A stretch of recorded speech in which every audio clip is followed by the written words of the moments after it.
Voy a citar a, muy cortito, una autora que se llama Zuboff, Shoshana Zuboff, que escribió un libro que se llama Capitalismo de Vigilancia, que fue uno de los primeros en describir todos estos procesos por los cuales las plataformas, bueno, empiezan a controlar y a manipular nuestras vidas, y que termina una entrevista sobre este libro diciendo: la buena noticia es que no fallamos a la hora de controlar este capitalismo descontrolado. Todavía no lo intentamos. Otra buena noticia: nuestras sociedades han sabido confrontar formas destructivas de capitalismo descontrolado en el pasado y con éxito, imponiendo nuevas leyes que le ponían límites y que moldeaban ese capitalismo en función de las necesidades reales de la gente y los valores de una sociedad democrática. Sucedió a finales del siglo XIX, sucedió durante la Gran Depresión, sucedió después de la Segunda Guerra Mundial, y así fue como empezamos a proteger a las personas, al planeta, a las criaturas, al aire, a la tierra, a los trabajadores y a los consumidores. Tenemos todas las razones para creer que podemos volver a tener éxito en esa empresa. ¿Qué tal? Buen día, ¿cómo están? Buen día. Los sorprendí con el optimismo, ¿no? Sí, ahí va. Más lindo. ¿Saben lo que estuve revisando la biblioteca para encontrar algo? Una frase positiva. No, bueno, pero hay que tomarse de estos pequeños triunfos tácticos, circunstanciales, como es este paso atrás que da Trump, para salir un poco de esa narrativa que ellos mismos imponen, que es: abran paso que nada se nos puede resistir, ¿no es cierto? Sí, dio la sensación que ni ellos podían justificar el asesinato de este último, el enfermero, ¿no? Trataron, pero no había forma. Por suerte está todo filmado ahora. Sí. Si no, ¿cómo no? La cantidad de mentiras que dirían, ¿no? Bueno, todas esas cosas que uno leyó en su momento sobre la dictadura, ¿no? Y sobre cómo se fraguaban en supuestos enfrentamientos y demás. Ahora casi que lo podemos ver en vivo y en directo. Sobre todo con un tipo que estaba armado, tranquilamente podés decir. Claro. Quiso agarrar el arma para usarla. Por suerte hay videos, sí, totalmente. Hay un par de elementos que me gustaría destacar de tu análisis, Nico. Y es que este cosplay, vos le llamaste, Sí, que está haciendo el gobierno nacional sobre, bueno, de los operativos anti-inmigratorios de Donald Trump, se choca acá en la Argentina con los datos. La inmigración es, no le quiero llamar un problema, pero es un tema muy importante en Europa. Sí. ¿No? La inmigración es un tema en los Estados Unidos, en menor medida que en Europa. Pero acá en la Argentina la inmigración no es un tema. No es un tema bajo ningún punto de vista. Y tengo para compartirles algunos datos para mostrar que es un montaje y es un cosplay justo en este fin de semana en el que los agentes de ICE asesinaron a Alex Preti. Justo en este momento la Argentina decide subirse a esa ola con una realidad que es completamente distinta. De todas formas, después les voy a compartir un asterisco que tengo para todo esto que estoy diciendo. Dale. Fijémonos en placa 1, cómo la inmigración en la Argentina se ha mantenido estable durante los últimos 25 años. Estos son los censos. Censo 2001, censo 2010, censo 2022. Población inmigrante en la Argentina, 4,2 en 2001, 4,5 en 2010, 4,2 en 2022. Sí, Gaby, y te sumo que vos decías la inmigración no es un problema, no, claro. Pero la derecha cuando habla también de inmigración hace mucho hincapié en ciertos países, ¿no? O sea, si viene, somos descendientes de hijos de europeos y está todo bien con que venga un italiano, con que venga un inglés, pero nos molesta un peruano, nos molesta un boliviano, hasta nos molesta un chileno. También es muy marcada la estigmatización. Sí, totalmente. Bueno, ese operativo que veíamos de Villa Celina a La Matanza, controlaron a cientos de personas y encontraron a 16 que no tenían los papeles en regla, ¿no? Sí. Un número también ínfimo. Además tengo entendido que a esos se les ofreció regularizarlos. Sí, no es que se los subió a una camioneta para sacarlos. No, es como vos decís, no. Están ahí con las armas largas en todo un montaje que tranquilamente lo podría haber hecho Bernie también, ¿no? Sí, Porque sí, hay sí. una corriente de opinión que va por ese lado y por ahí viene el asterisco que después les comparto. Tenemos también para compartir algo que publicó ayer Alejandra Monteoliva, la ministra de Seguridad, que tiene que ver también con esto de apuntar contra los extranjeros que residen en la Argentina. Está en el recurso 4. En estos 2 meses tuvimos récord histórico de expulsados, inadmitidos, capturados y extraditados en todos los aeropuertos, puertos y pasos fronterizos. Diciembre, 2.400 extranjeros y lo que va de enero, 2.300. Calentito el verano. Esto es el resultado del refuerzo que venimos haciendo en todas las fronteras y en todos los pasos fronterizos. Es simple. Si sos extranjero, tenés antecedentes, delinquís, querés entrar o estás de manera ilegal, afuera. Porque, como lo decimos siempre, en Argentina, el que las hace, las paga.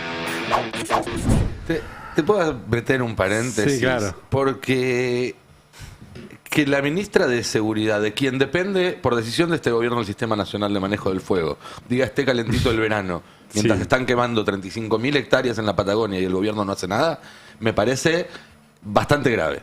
Bastante grave, más allá del fondo de la cuestión que ya es grave de por sí. Nada, me hizo mucho ruido esa frase.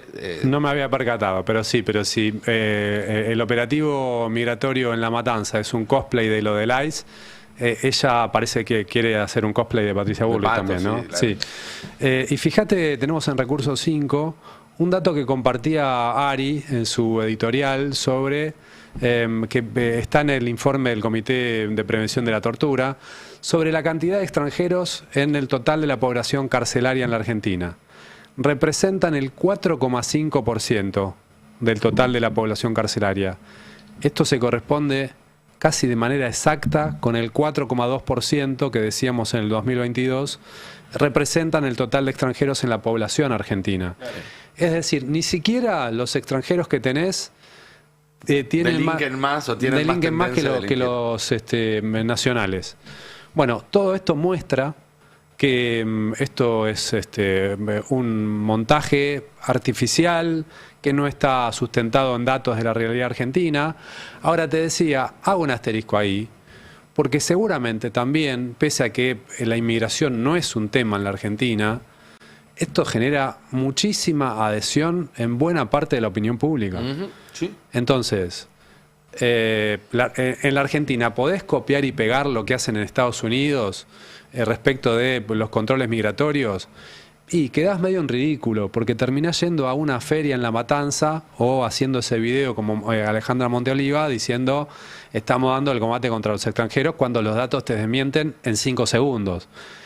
Pero a la vez, pese a lo que dicen los datos, me parece que hay una corriente de opinión grande que quizás justifique o les dé la derecha en cuanto a que la estrategia discursiva puede ser exitosa de parte del gobierno. Sí, a eso me refería yo cuando en el editorial hablaba de la normalización de la agenda y de las ideas de la extrema derecha, que creo que es un proceso más profundo y más problemático que el hecho de que un candidato de extrema derecha gane una elección o gobierne durante un periodo, sino Sí, claro. que hay temas que pasan a formar parte de la agenda y entonces todos los debates se dan en los términos de la derecha. Nunca pegó mucho como tema político el de la inmigración, ¿no? Muchos lo quisieron instalar. Me acuerdo Pichetto cuando hablaba todo el tiempo que las universidades, que los hospitales, que había que prohibirle entrar. Nunca terminó de pegar mucho en la población. Me acuerdo en el 2001, 2002, una publicación de una revista, ya me pierdo el nombre, que era... ¿Semana, no era? O... La primera. La primera, sí, la invasión silenciosa. Sí. 2 cosas. Creo que lo llegamos a comentar la semana pasada, si no pido disculpas por repetirme. Lo que estamos viendo en el caso Monteoliva es una sobreactuación en el marco de la tensión que hay por el nombramiento de Valenzuela y la disputa de negocios en torno al software de vigilancia, quién maneja ese negocio, si lo maneja Patricia Bullrich a través de Valenzuela, o Monteoliva, que busca emanciparse de Bullrich. Monteoliva era la segunda de Bullrich, prometió continuidad de negocios, pero hace lo que hacen todos aquellos que llegan a una posición de poder, buscan los negocios para sí y no compartirlos. En tal caso no compartirlos con alguien que se fue del gobierno, en tal caso compartirlos con quienes están hoy en el gobierno por encima de Monteoliva. Caso Santiago Caputo, que ya tiene esos vínculos. ¿Vos decís que Monteoliva se quiere autonomizar de Bullrich? Sí, sí, sí. Mirá. De hecho, la postergación en el nombramiento de Valenzuela está directamente relacionado con esta discusión respecto a quién maneja el negocio, entre otros con Palantir, que es uno de los proveedores del software de vigilancia que el gobierno pretende contratar formalmente. Ya hay operaciones en el gobierno argentino que utilizan este dispositivo de vigilancia de manera oficiosa, digamos. Casi como, bueno, viste que la tecnología está mucho esto de el uso a prueba. Probar El beta, 30 días. el beta. El tema no es que, claro, el negocio de Palantir no es cobrar por sus servicios, que los cobra, sino hacerse de los datos. Ese es el negocio. Entre otras cosas, estoy simplificando algo que Nico ha explicado varias veces. Ahora, ¿por qué se posterga el nombramiento de Valenzuela? A quien Bullrich llevó de paseo a Mar del Plata, recordándole al gobierno que ella quiere a Valenzuela en ese lugar. Valenzuela 2 veces pidió licencia como senador y 1 vez como intendente en 1 mes y medio, esperando este nombramiento que se posterga. El fin de semana hubo una operación de Bullrich y Valenzuela para instalar que ya estaba hecho. No está hecho, ¿eh? Lo que pasó el fin de semana es que tomó para sí Monteoliva el humo antimigratorio. Ella, para no dejárselo a Valenzuela. Bueno, toda esta discusión no es una discusión ideológica. No hay diferencias ideológicas entre Monteoliva, Bullrich, Valenzuela. Es una discusión de plata, ¿eh? Yo insisto, me parece que evaluar al gobierno en función de su posición ideológica es de algún modo comprar el humo que vende el gobierno para intoxicar el debate público, como ayer Milei pretendió hacerlo, y lo va a hacer, porque la verdad que como juega solo, lo va a hacer, con el tema de el encarcelamiento de niños. Sí, que es el otro... O sea, es el otro gran tema. Es que el punitivismo siempre viene a mano para este tipo de gobiernos cuando quieren digo, el recuperar contexto el control es de un la gobierno agenda, que destruye empleo, con esto cierro, el gobierno que destruye empleo y que tiene récord de inflación. Es decir, las dos cosas que se suponía que la sociedad le exigía al gobierno, y yo creo que en buenas medidas todavía se lo exige, lo que pasa es que no está representada esa exigencia, contener la inflación y generar mejores condiciones materiales de vida, en las dos cosas fracasa el gobierno. Es un gobierno fallido en las dos cosas que tiene que garantizar. Ahora, con todo lo otro, gana aire. Con toda esa toxicidad en el debate público, gana aire. No quiero extenderme en la discusión sobre la inflación, porque es discutible, me parece. No, hay un, bueno, si quieren lo compartimos, hay un muy buen gráfico. ¿Querés que arranque emitió primero, Díaz que Elal? terminemos con Terminamos esto? esto y después pasamos Y después a... dejamos eso pendiente. El otro tema que es incluir en las extraordinarias esto de la ley penal juvenil para bajar la edad de punibilidad en la Argentina de 16 a 13 años. También es algo que, si lo sostenés sobre datos concretos, seguramente encontrarás un sustento. Puede ser sobre el caso de Jeremías Monzón, como lo hizo el gobierno. Puede ser en el caso de el asesinato del playero en Rosario, que son casos conmocionantes que, por supuesto, si los tomás de manera aislada y te preguntan, che, pero ¿a vos te parece bien que el que cometió ese delito no tenga ningún tipo de castigo del régimen penal? Bueno, sobre todo si tenés algo que ver con la víctima, ¿no? Seguramente digas... No, el tema es cómo juntás ese dato con el anuncio de la semana pasada del mínimo histórico de homicidios en la historia argentina. Bueno, ahí voy, sí. ¿Qué pasa eso? Ahí voy a... repetimos el argumento de Ari, que estaba bueno.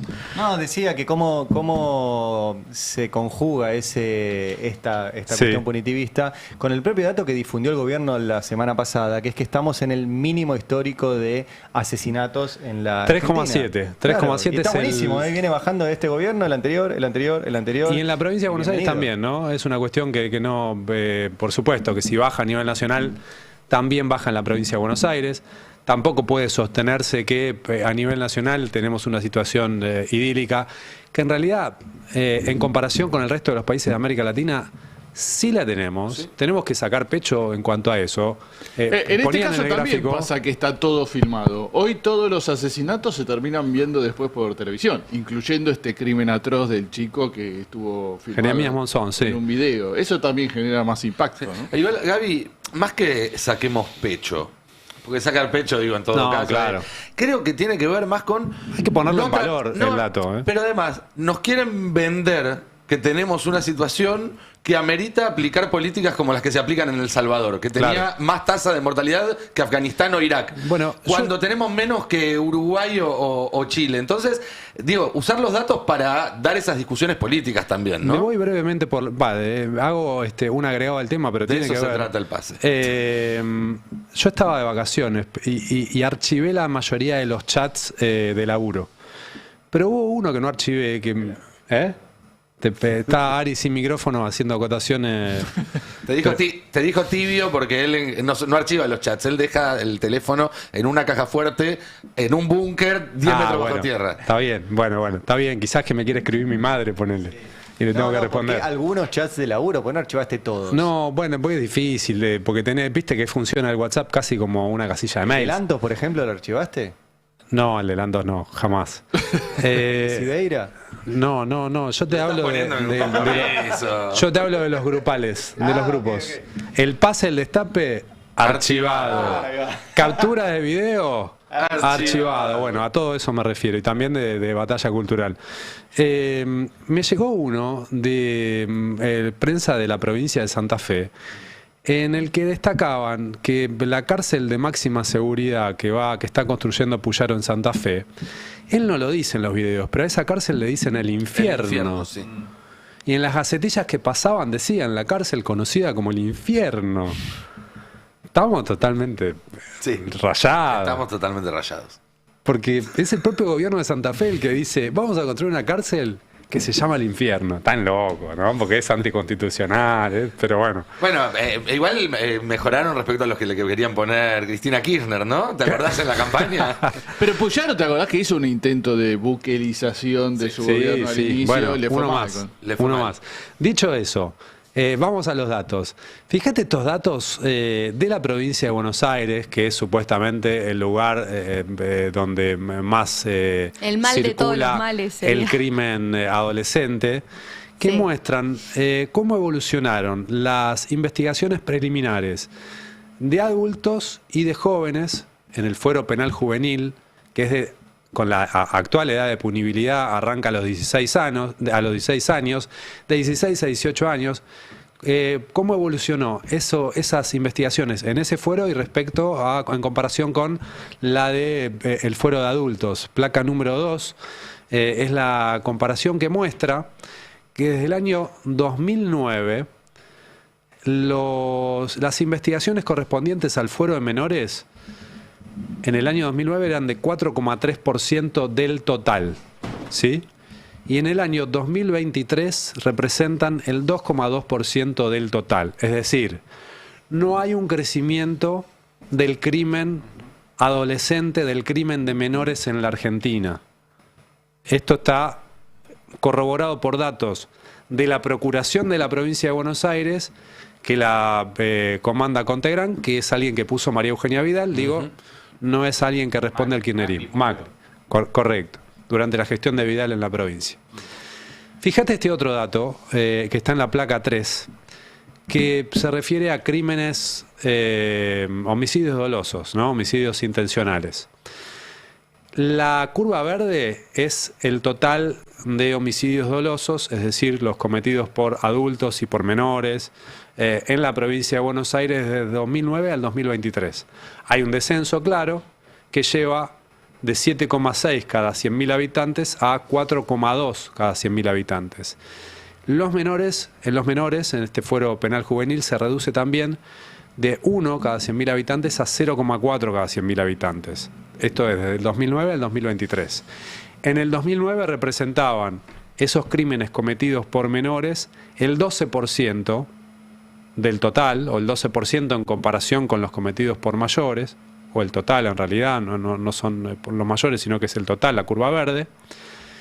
Y en el 2023 el 0,4 cada 100.000 habitantes, que es menos del 10% del total. Es decir, también hay una reducción en los últimos 14, 15 años de la incidencia de los crímenes violentos, en este caso homicidios, cometidos por menores de 18 años, por jóvenes de entre 16 y 18 años, respecto del total en la provincia de Buenos Aires. Estos dos gráficos muestran que no hay un crecimiento del crimen violento, ni del crimen en general, ni del crimen violento de los menores de edad en la provincia de Buenos Aires, que representa el 40% de la población argentina, lo podemos trasladar al resto del país. No hay un problema grave de crimen adolescente, de crimen cometido por menores en la Argentina. Claramente la búsqueda de buscar un chivo expiatorio, de instalar un y aparte un tema que obliga a mostrar esto, y entonces la réplica del discurso oficial, que es lo más fácil. Siempre estaban defendiendo a los delincuentes. El zafaronismo y todo el cuentito. ¿Sabes qué pasa? Yo creo que se puede avanzar con una baja de la edad de punibilidad. Y la verdad es que hasta en algunos casos quizás que sería más justo, ¿no? En el caso de los asesinos de Jeremías Monzón o el chico que mató al playero en Rosario. Bueno, quizás que prefiero que eso esté reglado dentro de un régimen penal juvenil, por supuesto que juzgue a los menores como menores y no como mayores, que sean alojados en institutos especialmente acondicionados para chicos de esa edad y que no dependa de la discrecionalidad de un juez ver qué hace, dónde lo pone, dónde lo manda. No ese es el tema, no es si la edad de punibilidad está en 16, 15, 14 o 13 como quiere el gobierno.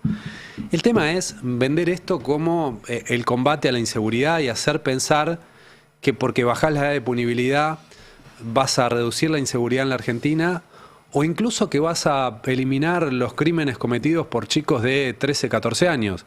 Van a seguir ocurriendo. Sin duda. Está bien, en todo caso podrás decir, bueno, pero el mensaje es que cuando ocurran esos crímenes, que son muy poquitos, va a haber justicia, va a haber un castigo. Bueno, en ese caso, la verdad, hasta puedo coincidir.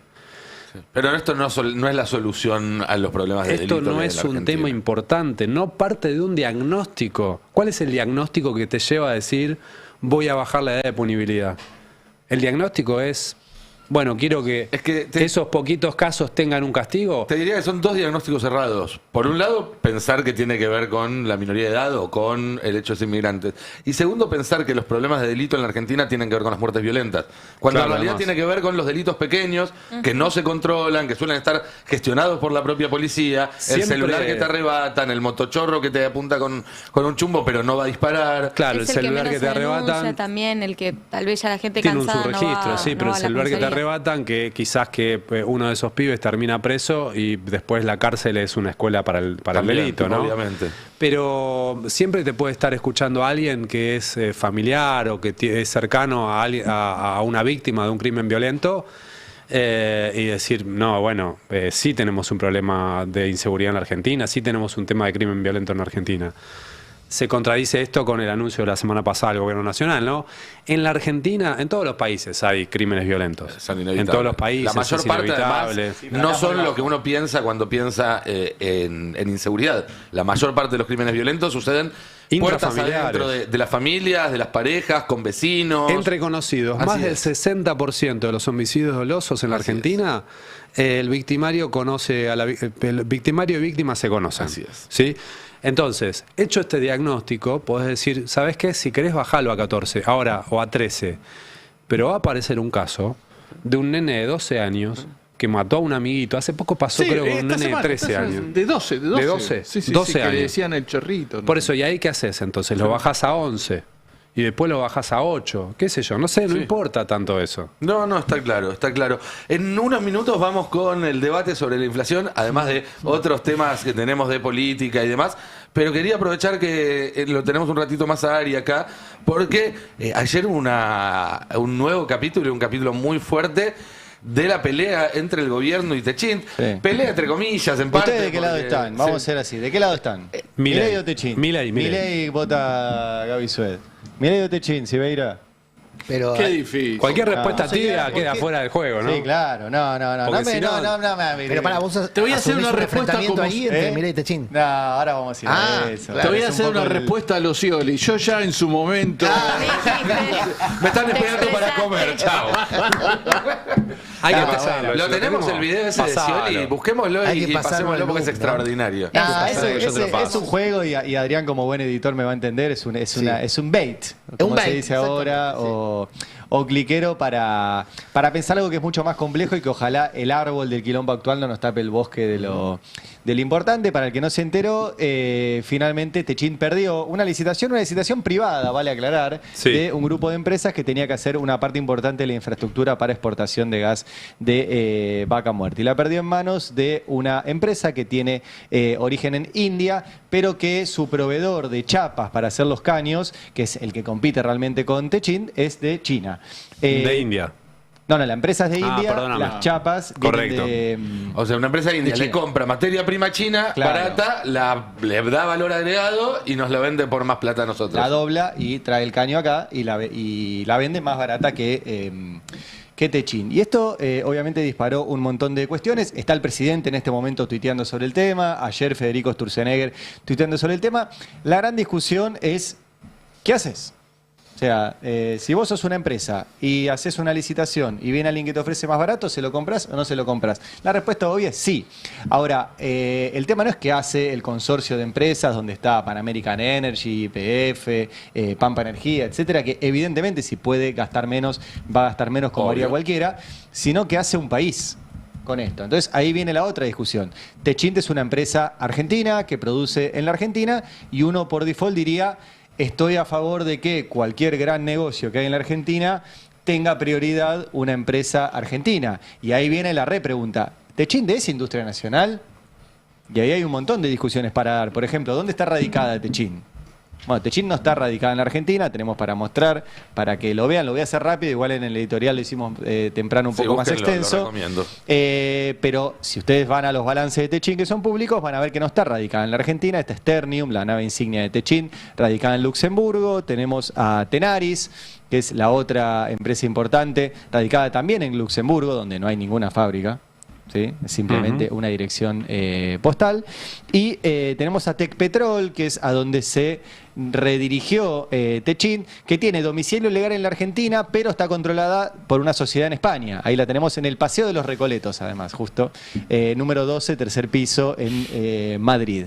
Que controla, ahí vemos el 95% de Tecpetrol Argentina. Por ende, ahí hay también una discusión que es, Techint, ¿es argentina o no es argentina? Y miran, los papeles no. Ahora, sí es argentina cuando produce en la Argentina. Y ahí me pongo del otro lado, que es hablar del entramado productivo. ¿Techint es solo Pablo Roca? No. ¿Techint es solo estas sociedades que tienen guaridas fiscales para no pagar impuestos? No. ¿Por qué? Porque termina produciendo en la Argentina, tiene trabajadores argentinos, tiene un entramado productivo argentino, tiene proveedores argentinos y tiene bocas de expendio argentinos. Entonces, es tan complejo el tema, por eso no es ni Techint ni Milei, sino tratar de pensar un país en el cual, si tenemos grandes inversiones, esas grandes inversiones el Estado las obligue a tener proveedores locales, que esos proveedores locales puedan competir en condiciones con los proveedores extranjeros, y las condiciones no son, como se escucha acá, de bajame los impuestos, ayúdame a despedir más barato, son condiciones de producción, por ejemplo, que te llegue la energía, que la ruta esté en condiciones, que tengas acceso a crédito, cosas que en otros países tienen las industrias y acá no, no estoy hablando de Techint. Y te agrego algo más en esa, digamos, en ese rol estatal de regulación, de supervisión y de impulso a la industria, que también está decir cuánta de todas las ganancias que tiene una industria está bien que se la repartan y cuánta tienen que reinvertirla para que se siga desarrollando el país. Claro. Hace 2 semanas la noticia en Estados Unidos fue que Trump obligó a todas las empresas de la industria de defensa a que dejen de repartir bonos, dejen de repartir dividendos y no den más aumento de sueldo Bueno. a sus directores. ¿Por qué? Porque quería que toda esa plata vaya a fabricar, bueno, más balas, más cohetes, más misiles, más lo que sea, pues se está preparando para una guerra. Cuando uno mira, esto es algo que lo hablaba el otro día a la tarde con el profe Borda. estamos viendo cómo salir de este escenario que pareciera no tener alternativa. Y hay un hecho de la realidad que es indiscutible. Después uno podrá discutir un montón de matices, esto a Adrián le va a gustar. Pero que es que en el último siglo, en los últimos 100 años, hubo 2 países que, estableciendo una serie de medidas económicas, pasaron en 20, 30, 40 años de ser prácticamente un campesinado medieval a ser primera potencia o segunda potencia del mundo. Y la medida más económica, más fuerte, para no meternos a filosofar ni nada, era que básicamente todos los excedentes se reinvertían. Es lo que está haciendo China ahora, no con todo, va liberando por zonas estratégicamente, pero obliga a reinvertir buena parte de todo el excedente, y es lo que hacía la Unión Soviética en su momento, y es lo que hace también Estados Unidos ahora que se prepara para una guerra, es lo que hizo durante la Segunda Guerra Mundial Estados Unidos. Y así se convirtió en potencia Corea del Sur también. Bueno, por eso hay digo, miles de casos. entonces, esa cosa de lo que yo gano, yo soy libre de decidir qué hago, también hay que cuestionarla, porque también hay un rol público en decidir qué se hace con las ganancias. Ahí en el caso de Techindra era interesante, hace un rato pasábamos un archivo que tiene 14 años de Kicillof en 678. Ahí está, eso, sí. Otro país. Kicillof era el director por el Estado en YPF. En YPF no, bueno, YPF también, pero en Techint.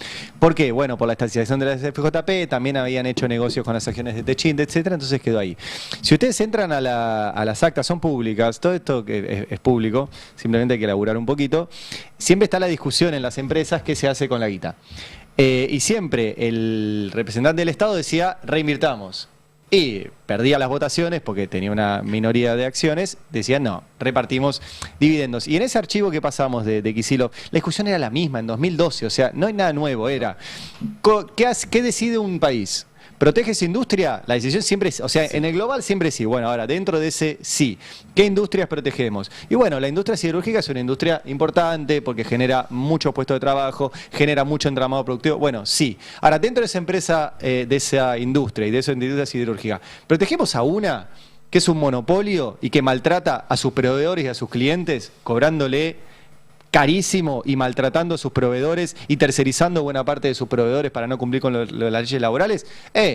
Ahí empezamos a discutir. ¿Cuáles son los márgenes de ganancia, no? Porque ¿cómo fue que después empezó a bajar Techint el precio de estos caños para acercarse al precio de la empresa? ¿Y cuánto estaba ganando de más? Estaba ganando de más, o por ahí muchas empresas juegan en una licitación ir a menos para después quedarse con otra. Digamos, tratar cada caso como un compartimiento estanco es perderse la complejidad de todo esto.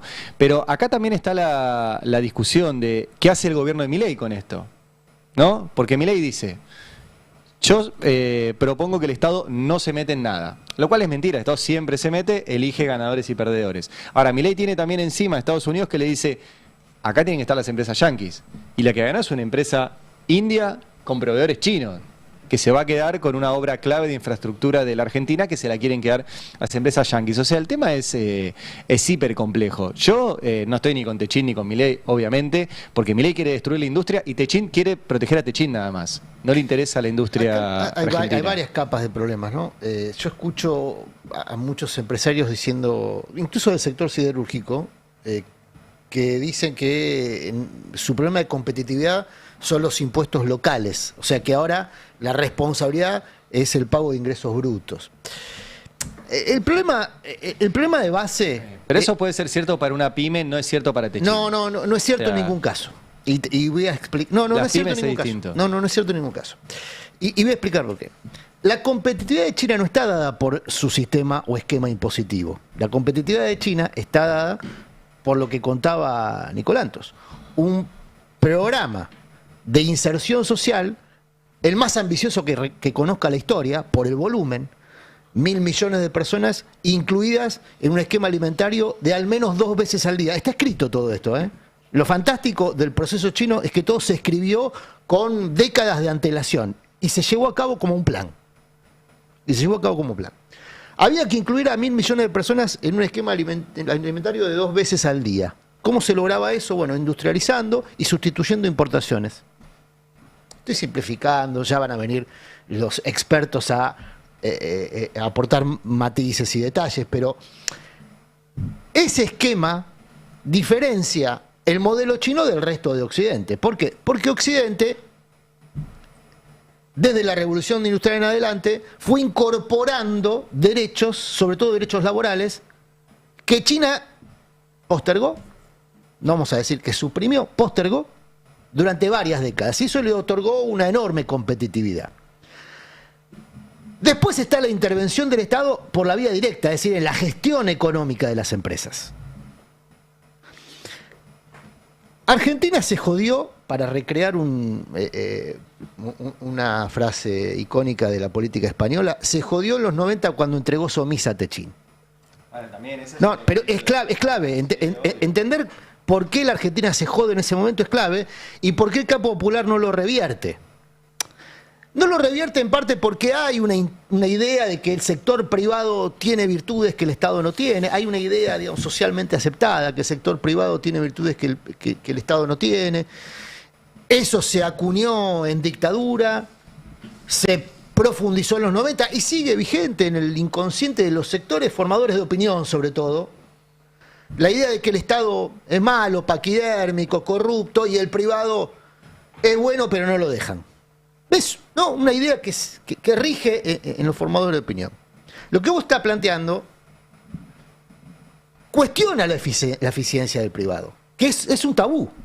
En la Argentina cuestionar la eficiencia del privado es un tabú.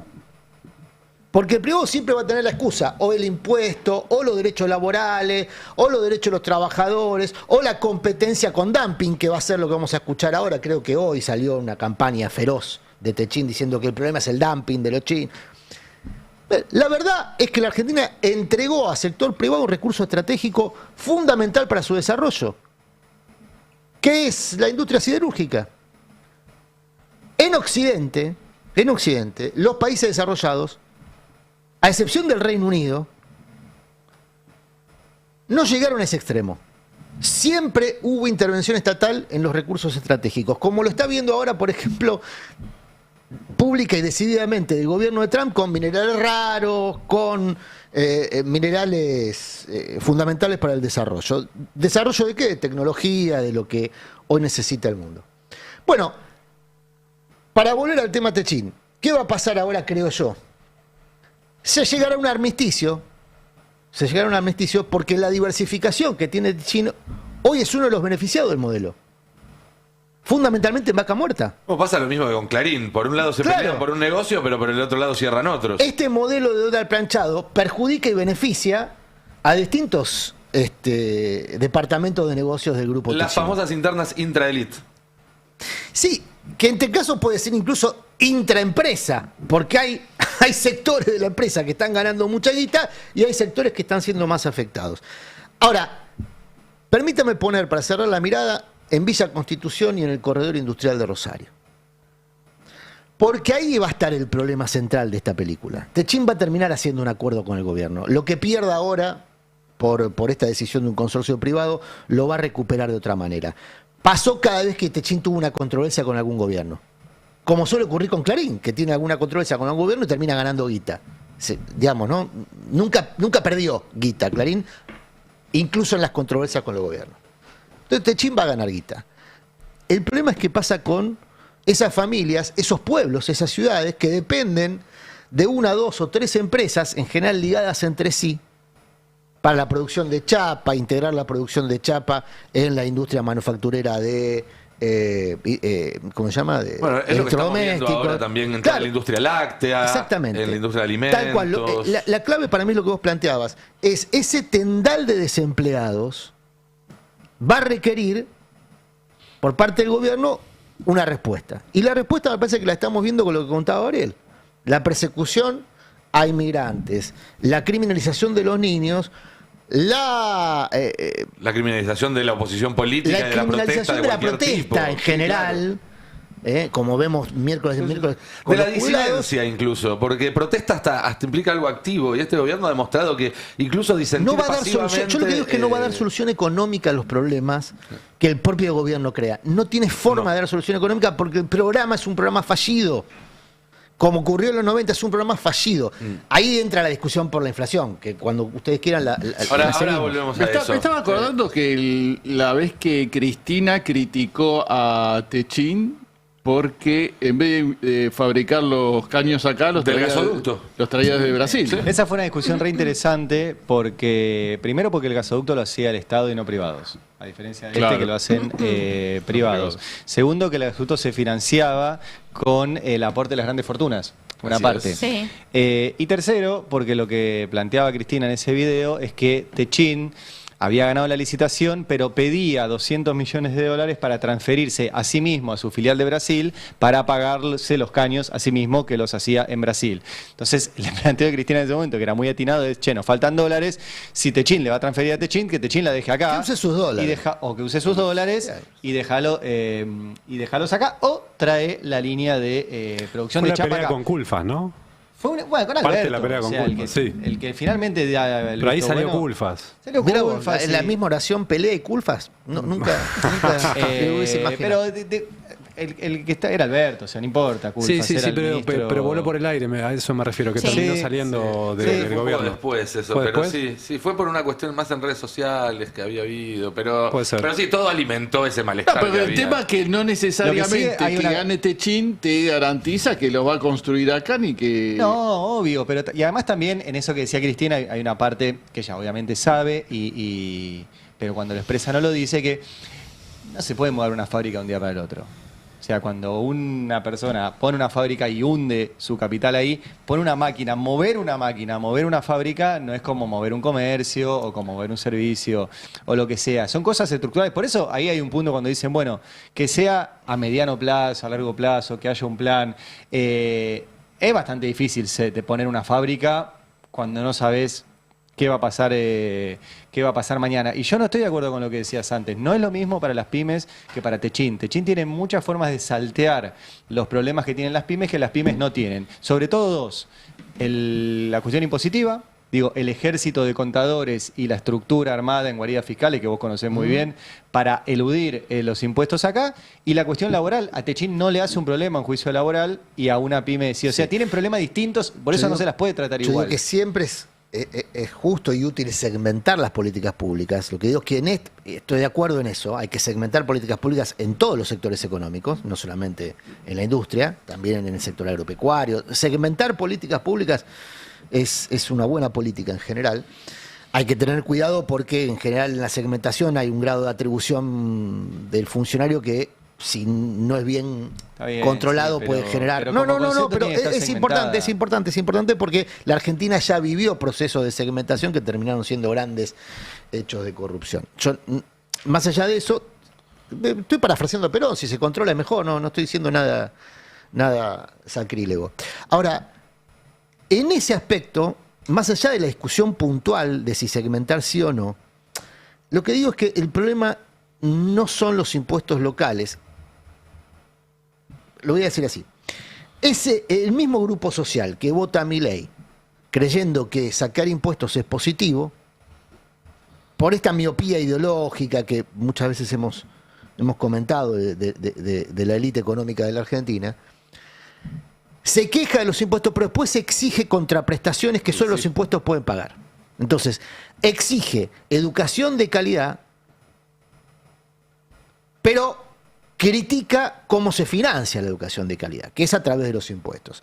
Exige acceso a la salud, sobre todo exige acceso a la salud pública de sus trabajadores, porque con eso se ahorran unos mangos. Hay mucho subsidio indirecto al empleo en la Argentina que los empleadores no contemplan. ¿No? Que cuando hacen la cuenta de cuánto cuesta un trabajador en la Argentina, dibujo miles de comillas en el aire, no contemplan jamás el subsidio indirecto al salario que implica las prestaciones públicas de salud, de educación, de seguridad, ineficientes, que pueden ser mejores, por supuesto que sí. Pero todo eso es subsidio al salario, que de otra forma debería ser abordado por el empleador, que vería cómo se aumenta su costo laboral, no cómo baja su costo laboral. Entonces, hay mucha discusión ideológica de fondo que sería útil dar. Me parece que en la urgencia, que es lo que vive hoy la Argentina, corresponde fijar en cuadrantes más o menos específicos los planos de la discusión. El gobierno, que está generando un desastre desde el punto de vista social y que no tiene la sartén por el mango desde de la macroeconomía, genera volutas de humo peligrosísimas, no digo que no, peligrosísimas, para encubrir su propio desastre. Y el tema es qué hacemos con eso. Yo lo escuchaba con atención a Gabriel. Y la verdad es que hay que abordar la agenda que propone el gobierno, porque es peligrosa. Pero al mismo tiempo, si abordás la agenda que propone el gobierno, le haces el favor al gobierno. Es una trampa de la que es muy difícil salir, ¿eh? No estoy cuestionando hacerlo. Fer, hubo un proyecto ahora de contrarreforma laboral, ¿no? Que sería una manera de abordar la agenda sin alimentar esos preconceptos que se quieren combatir. Sí, desde un sector del peronismo presentaron un proyecto de contrarreforma laboral. Ya en su momento habíamos hablado porque la CTA, en realidad los diputados de origen sindical como Hugo Yasky, Vanessa Sile y Sergio Palazzo, en su momento dijeron, bueno, todos los proyectos que fuimos presentando en los últimos tiempos, vamos a compilarlo y hacer de eso una contrarreforma laboral. No lo terminaron así haciendo. Dijeron, bueno, finalmente ya están presentados, tienen casi todos estado parlamentario, así que no vale la pena volver a presentarlos, pero para mí alguna movida deberían hacer antes del comienzo del debate por la reforma laboral, que es donde el gobierno está poniendo todas las fichas. Pero, como decíamos, esta semana se presentó un proyecto, si vemos la placa 7, donde un grupo de diputados encabezados por Kelly Olmos, que fue ministra de Trabajo de Alberto Fernández, ahí está, frente al intento de flexibilización laboral del gobierno nacional que pretende volver al siglo XIX, desde el peronismo presentamos una verdadera alternativa de modernización, alineado con las discusiones y tendencias que se están impulsando en el siglo XXI. Allí se detallan los objetivos de la reforma laboral de Javier Milei. Acá vemos, el peronismo tiene una alternativa a la flexibilización laboral de Milei. Y allí comentan en las distintas placas qué es lo que está buscando. El gobierno nacional impulsa una reforma laboral que bajo la excusa de la modernización implica un enorme retroceso en materia de derechos. Va contando punto por punto qué es lo que está pretendiendo el gobierno. Por ejemplo, precariza el universo laboral, conculca el derecho a huelga, extiende la jornada sin pago extra, debilita la negociación colectiva, traslada costos de indemnización a trabajadores y jubilados. Seguimos. Por frente a esto presentamos una alternativa acorde con las necesidades actuales y a las tendencias que se están impulsando en el mundo.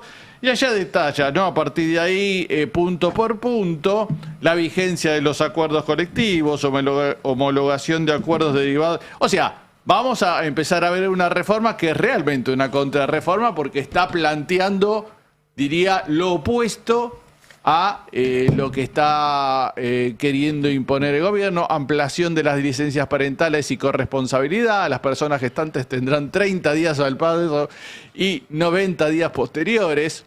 Para personas no gestantes serán 30 días corridos, o sea, para los padres, ¿no?, que ahora tienen 2 días nada más. Eso es algo que ya se han presentado varios proyectos en el Congreso. Lo que tiene interesante, bueno, habla del sistema indemnizatorio y financiamiento. Dice, por ejemplo, que a través del Banco Nación se va a garantizar el derecho de los trabajadores a recibir lo que corresponde en una sola cuota. O sea, que no haya más indemnizaciones en cuotas. Todo lo contrario de lo que está planteando el gobierno, ¿no? Una jornada laboral que se va a ir reduciendo en forma gradual, llegar hasta las 40 horas semanales. Esto que hoy parece una locura, porque te están planteando que tenés que trabajar desde la mañana a la noche, sí. En realidad es lo que se estaba discutiendo en todo el mundo hasta el año pasado. Sí. Incluso varios países lo pusieron en marcha, ¿no? Sí, hay que decir que para que la jornada laboral efectivamente sea de 8 horas, además del límite a la cantidad de horas que legalmente te pueden hacer trabajar, tenés que garantizar un sueldo que alcance. Porque si no, salís de esas 8 horas y tenés que ir a buscar más laburo a otro lado. Por supuesto. Es un debate que arrancó en pandemia también, la famosa semana 4-3, ¿no? Otro debate que había arrancado por esto de la flexibilidad, de poder hacer home office, de estar a la distancia llevando a cabo tu En tarea. este sentido, un muy buen tuit de Luis Campos, que es el experto de la CTA en materia laboral. Bueno, más allá de la CTA. Y él plantea en relación a esto que decís, Fer, que la estadística contempla la superposición incluso de actividades laborales dentro del seno familiar. Por ejemplo, cuenta una escena, llega el padre de trabajar con el auto haciendo horas extras a su trabajo en Uber y le deja el auto a su hijo que hasta ahora estudiaba, pero que ahora le dedica unas horas de su día, o dejó de estudiar, o combina estudio con esas horas de Uber. En la estadística eso se contabiliza como un aumento de la actividad. Claro. Y un nuevo puesto de trabajo. Y en realidad es una precarización de las condiciones de vida de esa familia. Absolutamente. Claro, entonces hace bien Luis en plantear cómo la estadística, sin necesidad de ser falseada, puede manipular la realidad, la percepción de la Es la realidad. vieja historia de que en el promedio se ahogan los enanos, o que si Claro. una persona come un pollo entero y otro Tal no come cual, nada, los dos tal comieron cual. medio Así pollo. vamos a llegar a desocupación cero, porque todo el mundo va a por lo menos trabajar una hora haciendo Uber o Claro, haciendo... todo el mundo va a estar ocupado. Todo el mundo va a estar Fue ocupado. una crítica en su momento, en el censo creo de 2010, que se criticó que si vos trabajabas a partir de 4 horas por semana, ya no se contaba como desempleo. Claro. Sí, bueno. En ese momento fue una crítica muy fuerte porque quieren Así bajar se el calcula desempleo. hoy se calculan así, si no me equivoco, las estadísticas de desempleo. El hecho de que muchas prestaciones sociales tienen la obligación de una contraprestación laboral, ocupacional, puede ser laboral o puede ser de otro tipo, puede ser, por ejemplo, en un comedor. Sí. Esa contraprestación ocupacional en la estadística se mide como una persona empleada. Claro. Ocupada, en realidad no empleada, ocupada. Lo que se mide es la ocupación, no el empleo, ¿no? La ocupación. Y ahí, insisto, son todas formas volutas de humo para intentar encubrir un desastre. El desastre se describe a diario con los partes diarios de cierres de empresas, comercio, despidos. Eso en algún momento, quienes vivimos los 90, lo vimos en tiempo real y vimos su evolución en tiempo Ahí real. sí que estaba reflejado en los índices que hubo una desocupación récord. Porque Ahora ahí se medía empleo. Claro. Y porque tenías un piso de empleabilidad formal mucho más alto que el actual. Entonces, el piso de empleabilidad formal hoy es bajísimo, es del 30%, Claro. 40%, muy bajo. El empleo informal es la mayoría de la ocupación, e incluso entre los empleados formales hay periodos del día, horas, que se trabajan dedican en la informalidad. exactamente a la informalidad. También esto incluye, obviamente, trabajo en plataformas digitales, está contemplado en este proyecto, donde hablan de brindarle las herramientas necesarias para que los trabajadores tengan todos los derechos y opciones de la relación laboral. Garantizaremos que las plataformas digitales operen con transparencia algorítmica.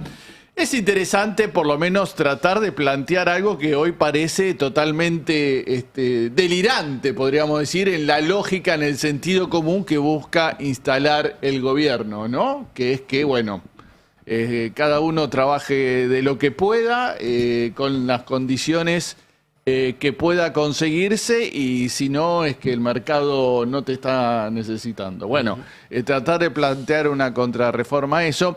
Hay una pequeña amiga política con respecto a este proyecto que firman, además de Kelly Olmos, Guillermo Michel, es muy cercana a Sergio Massa, Victoria Tolosa Paz, Juan Pablo Luque, diputado de Chubut, Emir Félix, diputado de Mendoza, es el intendente de San Rafael, que venía enfrentado a Anabel Fernández Agasti en la interna de Mendocina. Y son el mismo grupo que hace unos días presentó este proyecto para desendeudar a las familias. Sí. ¿Te acordás? Con crédito del ANSES. Ahí también estaba Pichetto, Ahí- Natalia de la Sota. Ahí lo que estamos viendo, a ver, ayúdenme, Fer, Belu también, es peronismo sin tierra, ¿no? Chubut, Mendoza, sin referentes territoriales, sumados a una pata del Frente Renovador y una pata del quisilofismo también, ¿no? Porque Victoria Sí. Tilosa Paz y Kelly Olmos Sí. hoy son parte del movimiento Derecho al Futuro. Sí, sí, Más allá están de ahí. que no sean los dirigentes que uno primero asocia con Axel Sí, obvio, pero Kicillof. en la foto están, a los plenarios del MDF van y hablan desde el MDF y promulgan a Axel Kicillof como el A líder. lo que de voy ellos. es, cuando Axel dice, bueno, el movimiento Derecho al Futuro este año va a empezar a expandirse fuera de las fronteras bonaerenses. ¿Este tipo de proyectos forman parte de ese proceso o son cosas que van por afuera, son autónomas y que eventualmente se buscará hacer confluir? Yo creo que son autónomas. Es un grupo de diputados que claramente no está alineado con Cristina Kirchner. Claramente. Entonces, en la lógica de un bloque, que todo es más vertical, casi todos los proyectos llevan la firma de Germán Martínez, y Germán Martínez, más allá de que habla con todos dentro del peronismo, tiene su línea de conducción en Cristina, ¿no? Sí. Fundamentalmente. Sí, pues ahí también juega un rol muy fuerte Paula Penaca como secretaria parlamentaria, que es cámpora, y dentro del Frente Renovador la que funcionaba como tercera pata era Cecilia Moró, Que es muy amiga de Máximo. que, claro, y que está dentro del Frente Renovador en una línea distinta que Michel. Claro. Si bien es hilar muy fino la interna dentro del masismo, hay que decir que representan dos afluentes distintos. No, y además presentar varias reformas laborales para cada uno quererse arrogar el título también te viciaría, digo, esto de ir todos juntos en una sola reforma laboral los une y te da más fuerza y más potencia que ir dividido. Pero claro, es la lógica de ir presentando proyectos de un sector del peronismo por fuera, ¿no? Sí. Planteando una mirada más independiente de la conducción de Cristina. Bueno, nosotros también tenemos nuestro propio juego, casi como si fuera una especie de subbloque dentro más allá de que no está planteado así, se mueven de esa manera, ¿no? Y de romper un poco esta lógica asamblearia de tenemos que consultar todo Claro. y ponernos de acuerdo todos en todo antes de dar cada paso, que me parece que es algo razonable. Todo esto impacta en un peronismo bonaerense que transita un verano de tensa calma con una resolución importante sobre la renovación de autoridades ahora en marzo. Sí, sí, eso te Febrero, digo, marzo. te lo adelanto dentro de 10 días más o menos porque tenés que presentar las listas. Bien. Así que básicamente ahí va a estar resuelto. Ahí se va a saber entonces si hay una lista o si hay elecciones finalmente. Exacto. Eso va a ser el domingo 8 de febrero. A ver, ¿en qué anda el peronismo bonaerense, por decirlo de alguna manera, en este verano? Un poco de rosca política y un poco de playa. Los voy a ir llevando por distintas cuestiones, así ustedes también me van dando su opinión. Por ejemplo, en el caso de Jorge Tayana, que es diputado nacional, que responde al movimiento Derecho al Futuro, se cruzó en una misma actividad con Mayra Mendoza, hoy diputada bonaerense dentro de la Cámpora. Ella cuando juró en diciembre dijo que juraba en contra de los traidores. Bastante directa hacia el gobernador Axel Kicillof porque era un mensaje hacia él, pero ellos dos se encontraron en otra actividad en Colombia. Vamos a ver el paño 2 de Mayra Mendoza porque estuvieron en la cumbre de América, ¿sí? Que lo organiza la Internacional Progresista en la sede de Cancillería en Bogotá, en Colombia. Ahí se juntaron, se vieron, digamos, cada uno compartió actividad. Lo interesante de Mayra Mendoza en este caso es que, además de que ella participó, ahí la podemos observar entregando como si fueran unos panfletos o unos pequeños libros respecto de Cristina Fernández, ¿no? Ella ahí sigue con esa línea de la Cámpora de exigir y de pedir la liberación Sí, claro. de Cristina y además de denunciar la detención ilegal de Cristina Fernández. Así que Mayra Mendoza estuvo por estos días, está mejor dicho, en Colombia. No sabemos cuándo vuelve, básicamente porque desde el área de prensa de ella no tuvieron más información para comunicarnos, así que tendremos que enterarnos por las redes sociales de la diputada Mayra Mendoza cuando vuelve de Colombia. En el mismo lugar también estuvo Tayana, vamos a verlo en la placa 1, él envió algunas imágenes Obviamente, ¿de qué se estuvo hablando acá? De la defensa del derecho internacional, de la soberanía, y lo vemos a Jorge Tayana y Mayra Mendoza aparece en otra foto, pero también están. Sería interesante ver si se han podido charlar, ellos tienen buen vínculo y están asociados. Pero bueno, en eso están estos dos dirigentes, uno del MDF, Jorge Tayana, el que encabezó la lista de diputados nacionales, que nadie se lo arrogaba.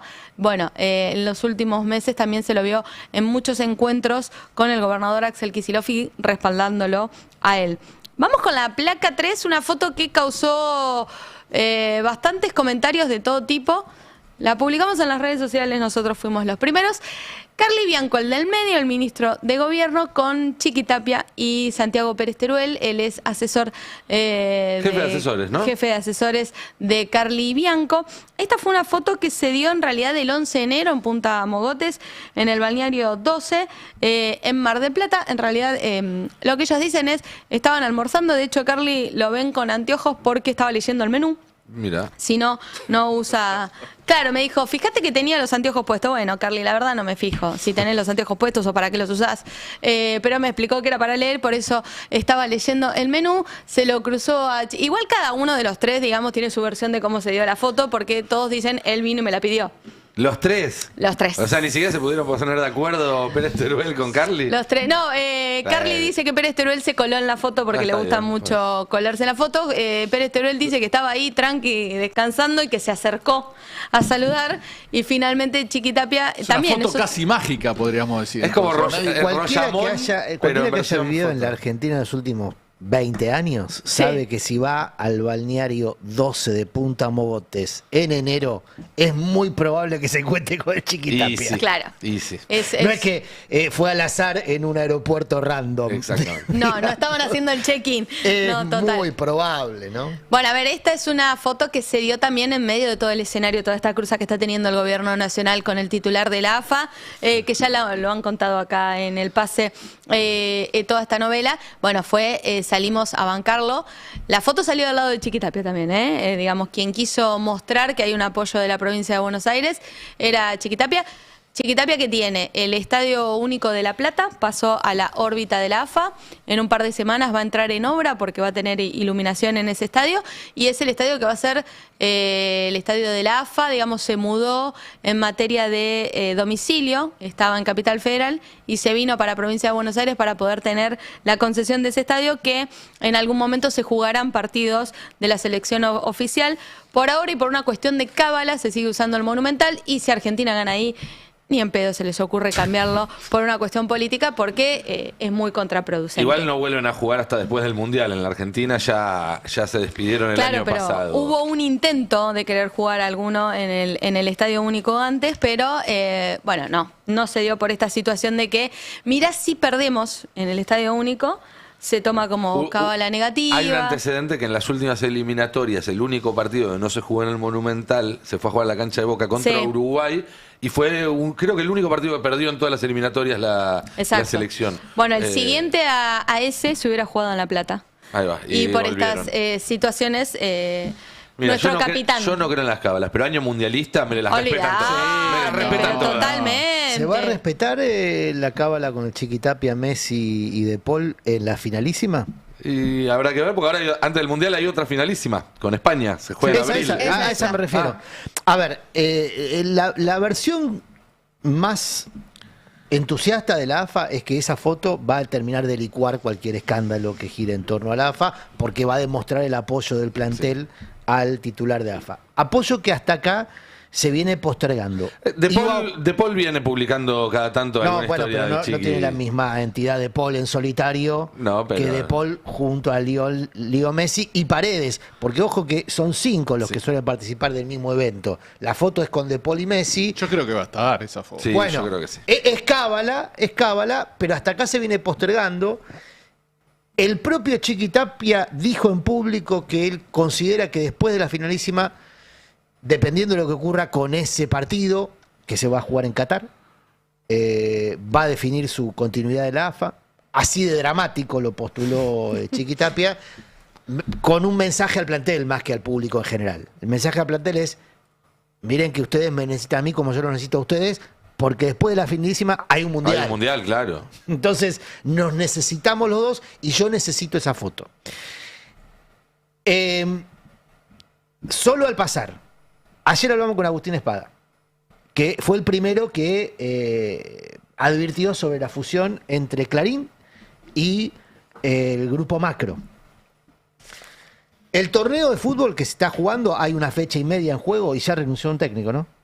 ¿Ya? Sí, Ya no- Sí, ayer. No sé, Sí, Gimnasia sí. ganó 2-1 a Racing, Bueno. así que estamos bien. En esta fecha y media, creo que todo el mundo se anotició que el torneo se llama Mercado Libre.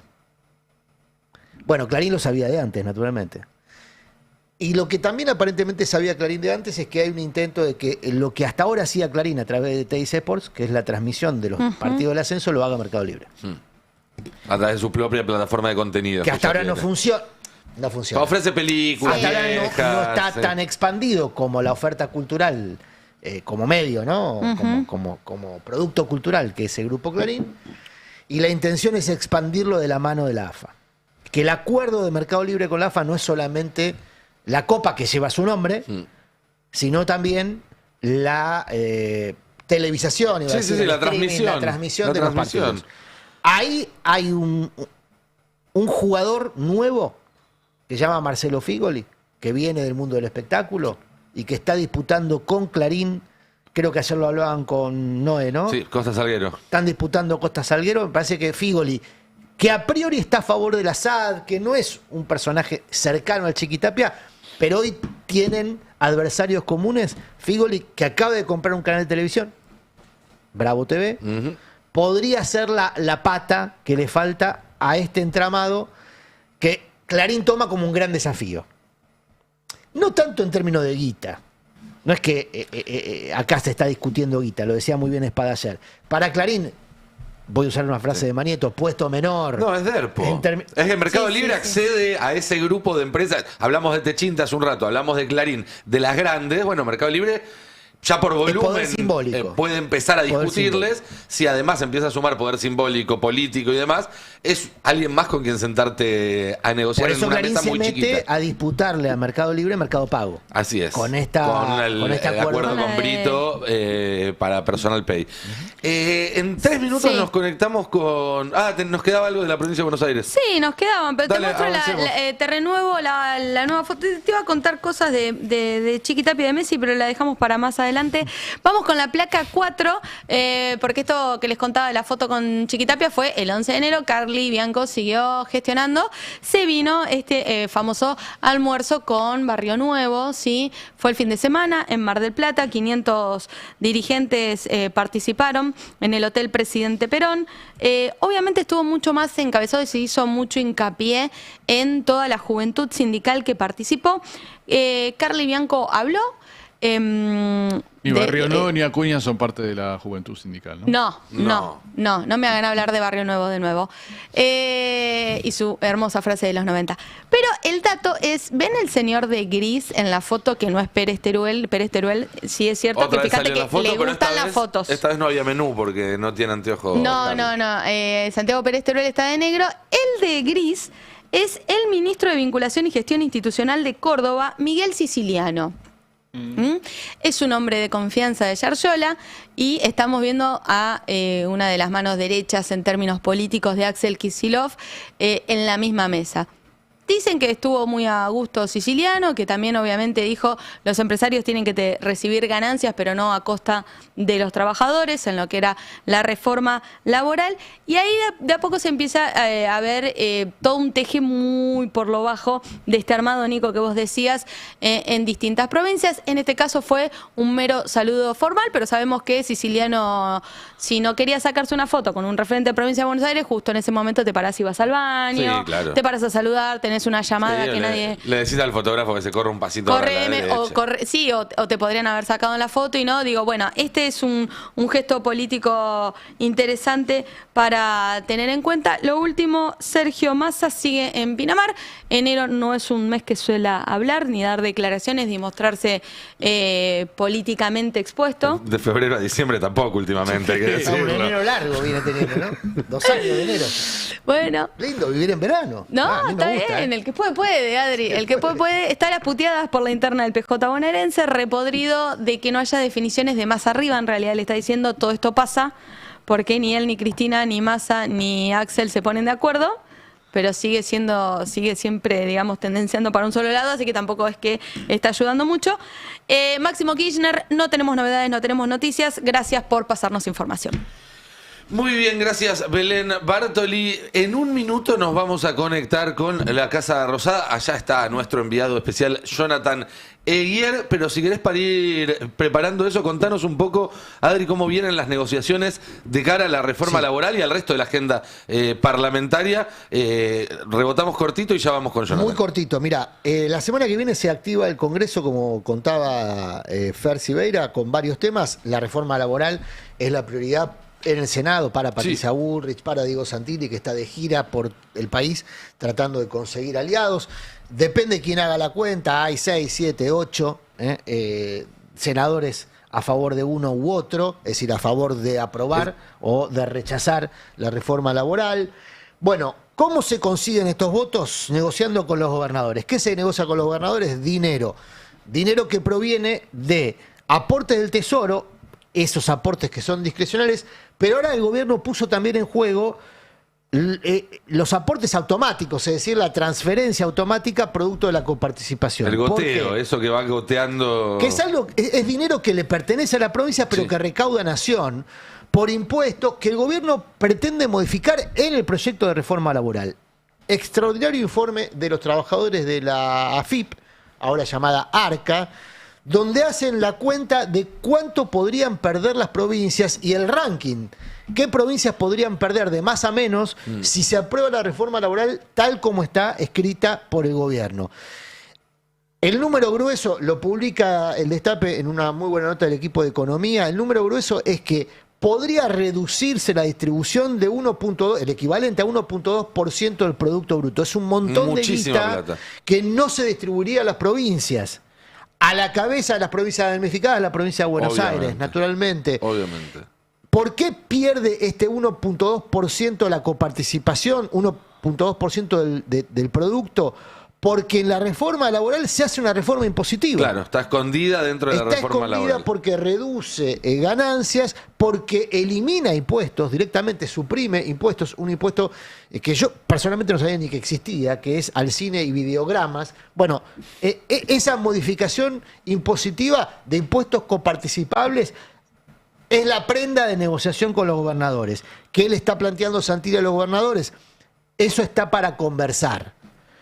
Si a los gobernadores quizá le levantan el esquema impositivo dentro de la reforma laboral, bueno, los gobernadores podrían acercar los votos que la ley necesita.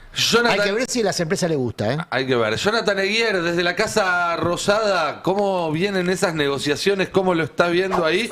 Y sobre todo, ¿cómo fue la vuelta? Esa cara dice todo. Esa cara ya contesta la última pregunta. Estoy con un ventilador acá. Por suerte nos pusieron ventiladores, ¿eh? Bien. Nos pusieron 3 ventiladores en la Casa Rosada, sí. Gestión Lanari. No es lo mejor, pero por lo menos tengo un ventilador acá que me da aire mientras puedo conversar con ustedes, así que le bajo 2 grados al cuerpo. Acá estamos, la verdad que lo estaba escuchando atentamente a Murano, naturalmente. Ayer me contaron y me confirmaron un dato que para mí hoy va a tener un poco de relevancia, pero en el 2027 va a cobrar muchísima importancia, y es que el gobierno, la Libertad Avanza, planea poner candidatos a gobernadores en todas las provincias del país. Ajá. Y esto va a ser un tema. Ahora, cuando se empieza a despertar la interna, recordemos que la interna entre los Menem, los Caputo, está dormida por ahora, esperando que se aprueben todas las reformas que quiere el presidente y después despertar, digamos, un monstruo que está dormido. ¿Recuerdan el año pasado el debate que hubo, ¿no?, sobre la estrategia, que si estaba bien, si estaba mal, si ir a disputarle territorio a los gobernadores, si no negociar con ellos era lo mejor, era lo peor? Bueno, se saldó cuando ganó Milei en octubre. Karina se empoderó, se puso en modo ganadora, también los Menem, obviamente, y hoy ese grupo impulsa tener gobernadores propios en todas las provincias. Eso obviamente le va a traer algún tipo de discusión con los gobernadores, que no va a ser de ahora. Eso te iba a decir, hablar de eso justo antes de tener que ir a votar la reforma laboral y demás, ¿no es contraproducente? A ver, hay un ala del gobierno que dice que ya está, se ganó, se demostró que esa estrategia sirvió y que solamente hubo algún tipo de ruido parlamentario en el año electoral, nada más. Hablar ahora, la verdad que es inevitable porque, a ver, se está por hacer una reunión grande de todos los presidentes del Partido de la Libertad Avanza en todo el país, que le iban a hacerla en febrero, pero como muchos de ellos son legisladores nacionales y tienen que estar en el Congreso, Sí. la postergaron para marzo. Ahí Dicen se las va a malas terminar de lenguas. hacer esta hoja. Dicen las ¿Cómo? malas lenguas que también tenían que tomarse un tiempo para terminar de averiguar quiénes son los presidentes de la Libertad Avanza en todo el país, porque hay algunos que no los conoce ni Karina. No, tal cual es cierto. Ahí se va a terminar de armar esta hoja de ruta. La campaña para la reelección del 2027 de Milei ya arrancó. Este Tour de la Gratitud es parte de esa excusa. Milei Claro. va a intentar recorrer el país, digamos, tiene actos similares a los que hizo ayer, este Tour de la Gratitud, en otras provincias, Entre Ríos, Mendoza también, algunos hablan de Corrientes, Jujuy también. Bueno, hay algunos lugares donde Milei podría ser base. Obviamente ya se empieza a hablar de los candidatos a gobernadores. Hay mucha gente de la Libertad Avanza laburando para ser gobernador o gobernadora. Uno es Lisandro Catalán, el ex ministro de Interior, que ya trabaja hace meses, ya tiene un equipo hecho conformado para ser el próximo candidato a gobernador en Tucumán. Apuestan obviamente a que se rompa el PJ en Tucumán. La ciudad de Buenos Aires tiene un interno ¿Cómo? ¿Y Jaldo? interesante ¿No lo que acá- bancan a Jaldo? Che, con todo lo que los banca a ellos. No, mientras le dé algo de gobernabilidad para llegar a 2027 ya está. Después Lisandro Catalán es el número cantado. De hecho ya está laburando, tiene un equipo armado ya para laburar para su intención de ser gobernador. La ciudad de Buenos Aires tiene una interna que no es interna, que acá tratan de apagarla, la interna, que es naturalmente Patricia Bullrich y Manuel Adorni. Manuel Adorni con más ganas de ser alcalde que Patricia Bullrich. Bullrich tiene otro tipo de ambiciones. Hay que ver si puede llevarlas a cabo en un contexto difícil. Digo, Bullrich quiere ser presidenta. Yo creo que la va a tener complicada en 2027. Y después hay varios lugares, ¿no? La Rioja, Martín Menem quiere ser gobernador, le quiere disputar el espacio al peronismo, esa provincia. La provincia de Buenos Aires para mí va a tener la principal batalla, porque Diego Santilli podría ser el candidato natural, pero tiene mucha competencia interna. Recordemos que acaba de asumir Diego Valenzuela como director de Migraciones, un hombre de Patricia Bullrich, que le disputa ese lugar a Diego Santilli, a que Pareja al de ser ayer- amarillo le dicen, bueno, queremos un puro violeta, dicen. Sí. Pareja ayer estuvo en un lugar muy protagonista en la recorrida en Mar del Plata, pegadito a Milei y a Karina. En prácticamente todas las fotos aparece. Sebastián Pareja es otro también de los que quiere ser candidato a gobernador. Lo que le tiran a Santilli por la cabeza es que no es libertario todavía, no está afiliado a la Libertad Avanza, no deja de ser un amarillo y le dicen, si vamos a poner un candidato a gobernador, tiene que ser violeta puro, así que ahí se envalentonan Pareja y Valenzuela en esa interna. Tienen la buena fortuna de que cayó en desgracia el pobre José Luis Esper, que era otro candidato a gobernador cantado, pero tuvo un duro golpe y bueno, fue eliminado de la contienda. Nadie acá lo da claramente como candidato a gobernador a José Luis Esper en 2027. Está totalmente fuera de cualquier discusión hoy. Así que, digo, en medio de la discusión por la reforma laboral, también la Libertad Avanza apura muy rápidamente el 2027. Digo, ya se está viviendo, por eso lo escuchamos a Martín Menem hablar de la reelección de Milei, por eso ya se habla mucho y se instala la reelección de Milei, porque hay muchos que quieren ir detrás de Milei, del plan Milei 2027, para ver si logran meter una gobernación. Recordemos que hoy la Libertad Avanza no tiene ningún gobernador, ni uno. Puro no tiene ninguno, tiene aliados. Quieren por lo menos cosechar media docena, 6 gobernadores por lo menos tener puros a partir de 2027. Habrá que ver cómo le van las elecciones y cómo surgen, obviamente, cómo caminan estos 2 años los libertarios. Bien, Jonathan, y respecto al clima en la previa del Congreso, ¿cómo lo notas? ¿Hay optimismo o hay cautela? Porque cuando Milei se fue hace 10 días, decía, salen sin cambios. En estos 10 días empezaron, bueno, sale con cambios, vamos a ver, estamos negociando. ¿Cómo notás ese clima?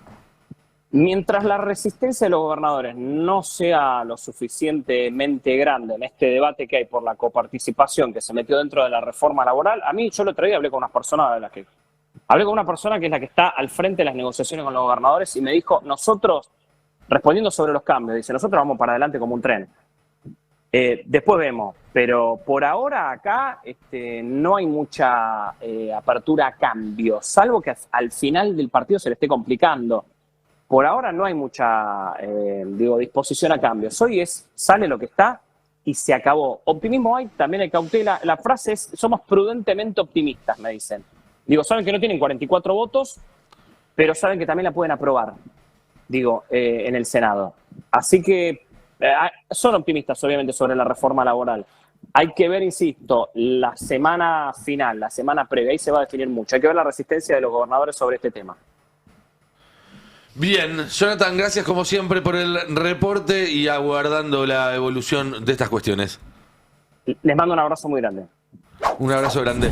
Belén, tenemos una noticia de último momento y tiene que ver con la continuidad de este viaje misterioso de funcionarios y legisladores de Estados Unidos por la Argentina. Aparentemente, Ushuaia no fue la última escala. No, ahí tenemos un video cuando la producción lo tenga, porque se lo mandé recién, sobre un avión de la Fuerza Aérea de los Estados Unidos que llegó al aeropuerto de Neuquén a las 9:34 de la mañana y venía a Ushuaia, ¿sí? Eso es lo que está confirmado, un Boeing C-40.